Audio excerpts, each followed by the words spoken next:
নমস্কার। আমি এবার শুরু করব ভামড়ি।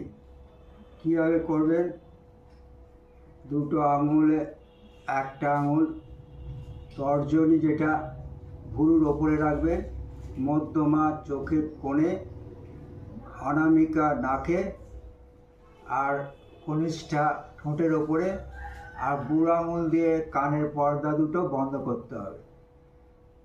করে শ্বাসটাকে নাক দিয়ে নিতে হবে, এবার নাক দিয়ে ওম উচ্চারণের সাথে শ্বাসটাকে ছাড়তে হবে। শ্বাস ভেতরে আপনার মনে হবে যেন একটা ভ্রমর মৌমাছি উড়লে যেন বু বু আওয়াজ হয়, ঠিক সেই রকমই আওয়াজটা ভেতরে হবে। করছি, দেখুন।